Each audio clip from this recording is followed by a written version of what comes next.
He beat the boy repeatedly, and the pair took off, convinced they had committed the perfect crime. Chicago.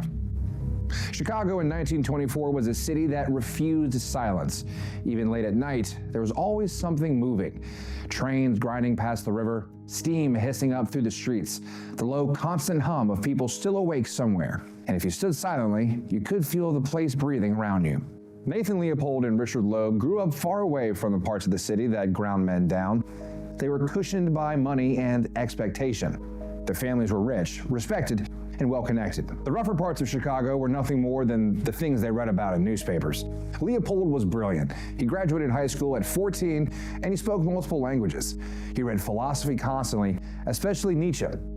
What it taught him was that some men are made to operate beyond the confines of the normal rules. Loeb was bright too, but restless. He was drawn to risk. He stole cars and committed petty crimes. He didn't need the money, but the thrill made him feel alive in a life that was full of the pleasures that slowly kill you. All great ideas, and all terrible ones for that matter, don't arrive in a single moment. They develop slowly, over conversations and late nights. The idea to commit the perfect murder was no different. Maybe it started as a thought experiment that went too far, or maybe it was a darkness that was there from the start. But however it happened, Leopold and Loeb planned a murder. They planned it so carefully that the police would never be able to explain it. All the practical terms were discussed: how to do it, where to do it, how to get away with it. Talking through every single angle, Leopold and Loeb became convinced that their brilliance would allow them to pull off what so few had. And then at some point, Leopold and Loeb's fantasy talk crossed into the realm of horrid reality. May 21st, 1924 didn't feel like the beginning of a tragedy. It was a hot, muggy day, the kind of day that Chicago has hundreds of times a year. Bobby Franks, 14, left school and started walking home. The streets were full of the usual sounds and smells of cars passing, voices calling out from open windows, heat rising off the pavement. Bobby's mind wandered as he walked. He didn't notice when a car pulled up next to him, but when it stopped and the window rolled down, he took notice. Leopold was in the back seat, Loeb behind the wheel.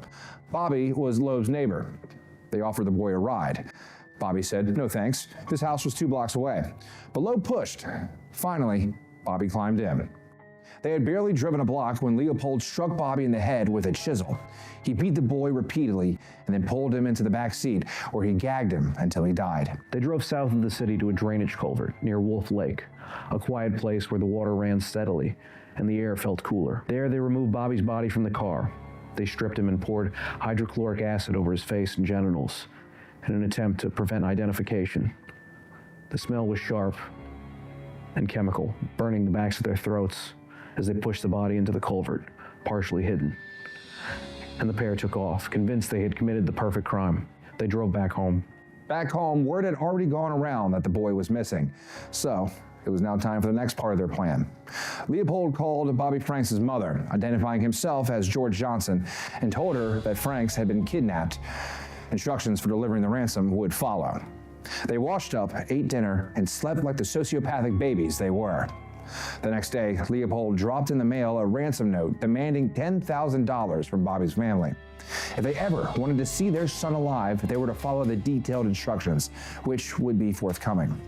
The note was meant to confuse police and delay discovery of the body, and for a short time, the plan worked, but then word came down that Bobby's body had been found. The murder was the talk of the town, and Leopold and Loeb loved to talk about it. Joking around, Leopold even told friends, "If I were to murder anybody, it would be just a cocky little son of a bitch like Bobby Franks." But the best laid plans of mice and men near Bobby Franks' body. Police found something, a pair of glasses. Not much to go on, but they had been fitted with an unusual hinge, one that had only been purchased by 3 people in Chicago. One of them was Nathan Leopold.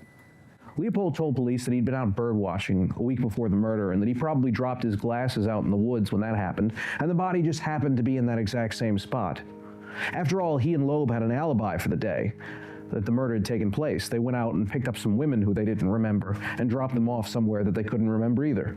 Of course, the problem with this was that their chauffeur told the police that he'd been working on their car that day, so they couldn't have possibly been out driving. Eventually, both men confessed, each claiming the other one was the murderer and the mastermind. The trial became a national sensation. The courtroom was packed every day with spectators who wanted to understand how two young men with every advantage had committed such a senseless crime. Clarence Darrow represented Leopold and Loeb. Everyone expected a plea of not guilty by reason of insanity, but instead Darrow went straight for guilty and tried to avoid the death penalty. He gave an 8-hour-long closing argument that focused on their youth, their arrogance, and the danger of responding to violence with more violence.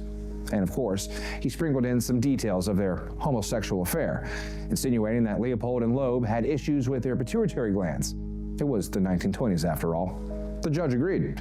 Leopold and Loeb were sentenced to life in prison plus 99 years.